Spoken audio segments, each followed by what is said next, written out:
Welcome to Hope is Here. My name is Greg Horn, and we are continuing our conversation with Rhonda Washing, talking about her experience with cancer. And she wrote a really wonderful book called The Last Arrow, A Quest for Healing, and we really recommend that if you're looking for a book to read, especially for somebody that just been diagnosed with cancer.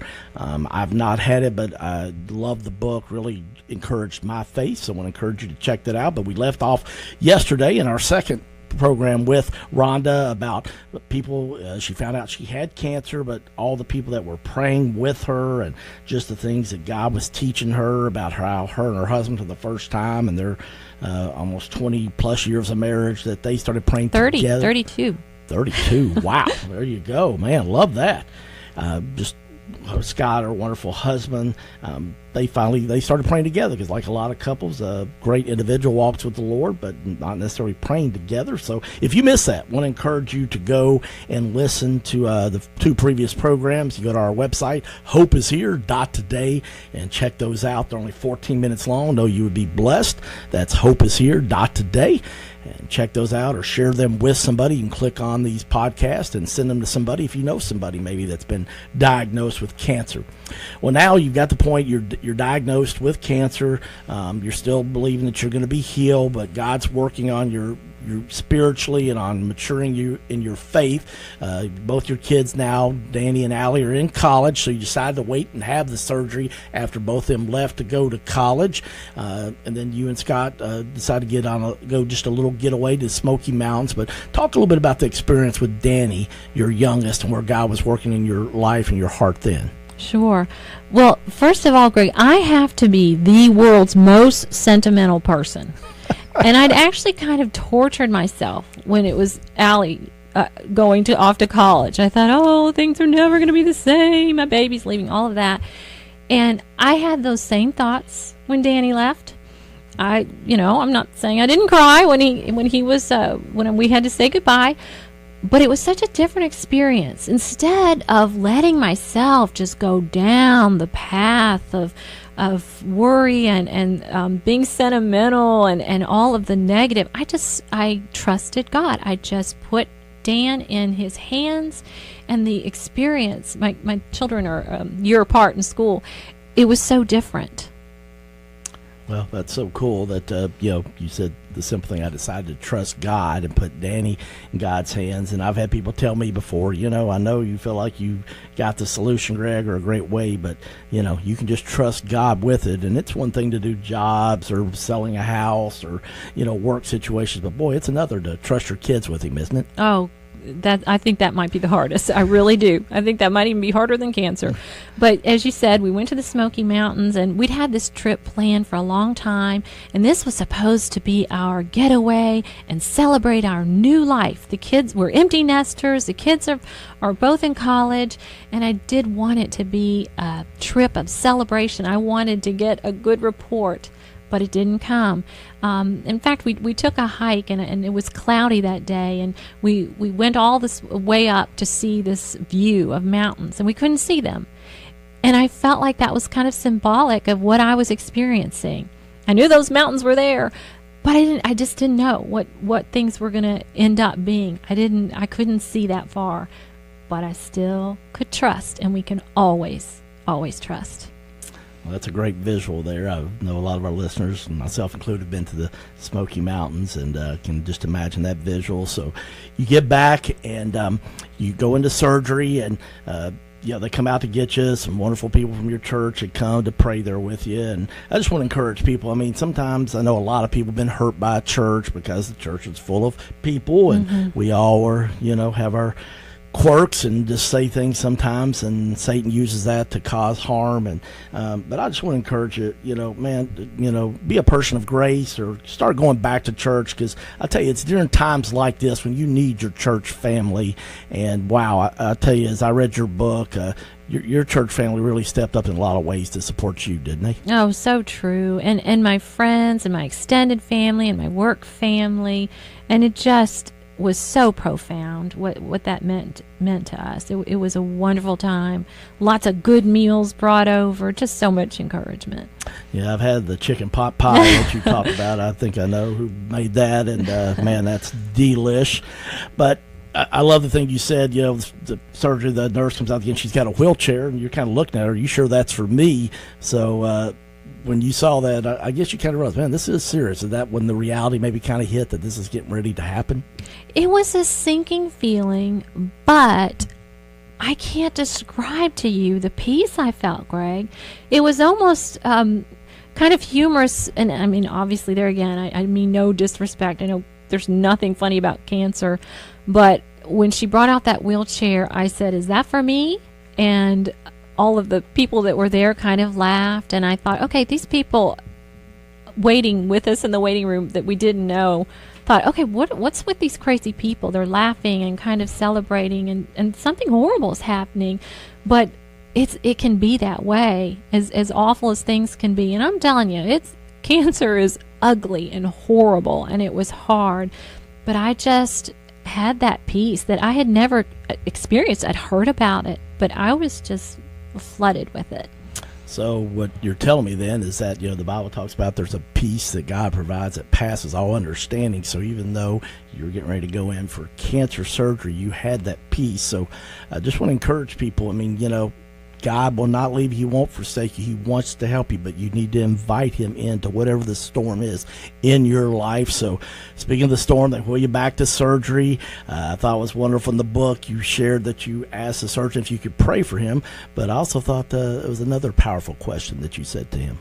And there again, I had wonderful doctors. I'm sure sometimes they thought I was a little crazy, but I just wanted to shoot every arrow of faith I could. I didn't know what that last arrow was, but I wanted to make sure I completely emptied my quiver. And I said to him, okay, I understand. I'm fine. Do what you have to do. But if you get in there and you don't see a tumor, don't do the mastectomy. And he was very gracious and kind and said, I understand. All right, so you still are standing in faith, and obviously they have took you up to an IV to get you, anesthesia and put you under while they're doing the surgery. You talked about in the book there was a scripture that you were quoting, and it's one I know it's become very dear to my heart over the years. It's a psalm, and can you share with our listeners what that was? Yes, it's Psalm 91. It's so powerful. It's a psalm of protection. It says, whoever dwells in the shelter of the Most High will rest in the shadow of the Almighty. And it took me a while, but I'm learning that shelter is Christ. That's who we're dwelling in. And I wear contacts, so they'd taken those from me. I couldn't see anything, so I just sat there and quoted that scripture. But I don't want anyone to get the wrong impression, Greg. I don't want them to think, oh, this woman just, quoted her psalm and she was in perfect peace. Exactly.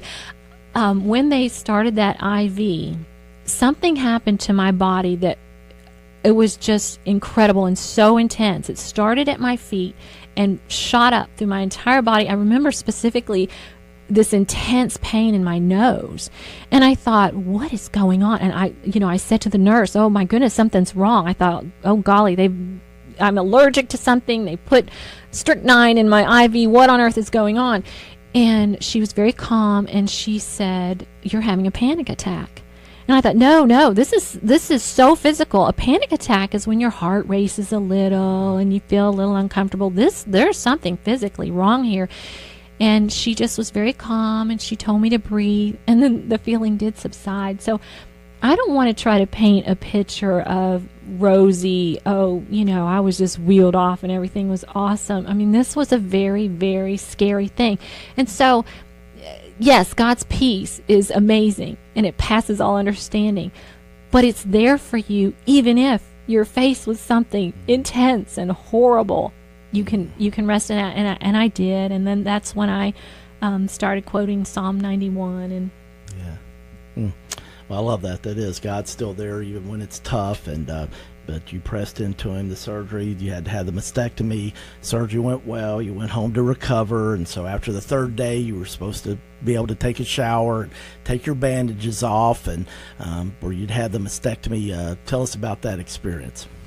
Well, that's actually, even to this day, a little hard to think about. My 5-year anniversary is coming up this fall from chemo, which I'm very, very excited about. But yes, if I think about that, I can be right back there on that morning. My husband and daughter were going to go out for a run, and he said, no, that's not a good idea. I need to be with you when you take those bandages off. And I said, no, I want to be alone. I can do this. So he and my daughter left.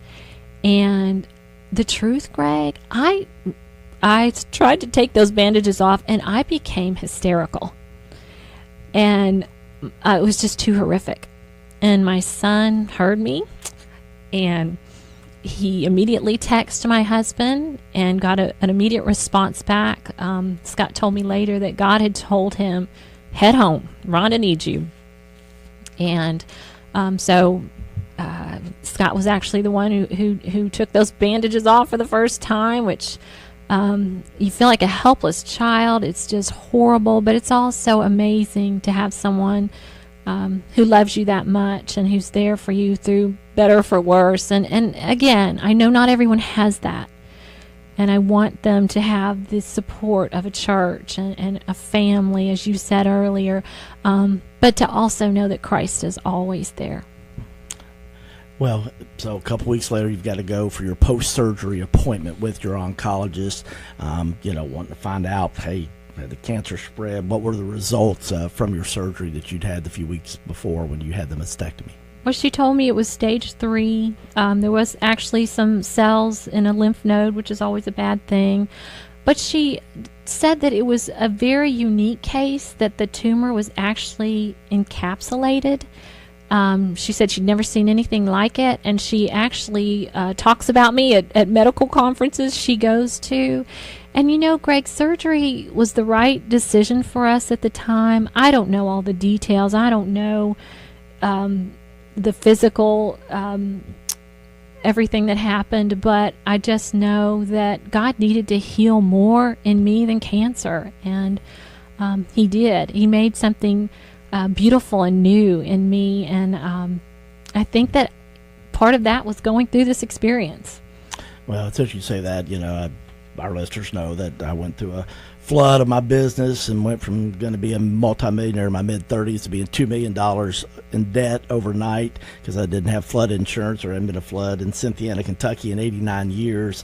And then, unfortunately, a couple years later, I had to file bankruptcy, and my wife left me. I lost my business, my home, and my marriage, and obviously wouldn't wish it upon anything. People say, man, do you hate that flood? And I say, well, it's kind of one of those things where it's kind of bittersweet. On one hand, absolutely I do, because never dreamed I'd file bankruptcy or lose a marriage.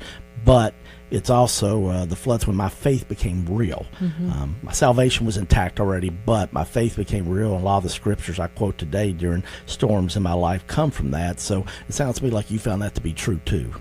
Yes, it's one thing to have all this head knowledge, which it is kind of amazing to me that it took me 50 years to have this close relationship with Christ. And when I had gone through all of the chemo and all of the surgeries, I had another dream, and it was there's no other way to say it. I was snuggling with this lion, and I could feel the weight of his paws and feel his mane. And when I woke up, I was just sad because I wanted to be back in that dream, because it was so amazing to be so intimate and so close to something so powerful. And I realized, of course, the lion was Christ. And I had this intimate relationship with him now that I hadn't had before. And because I knew him now, it occurred to me, dawned on me, finally, that the lion from my first dream was Christ too. That's why I wasn't afraid of him. But I didn't know him. I'd been a Christian all these years, but I'd kept him at such a distance that I didn't even recognize him, and that broke my heart. Wow, that was powerful. We're going to have to end on that point, but stay with us. Tomorrow, Rhonda's going to continue sharing about her recovery from the cancer and the mastectomy. I'm Greg Horn. We will see you tomorrow on Hope is Here.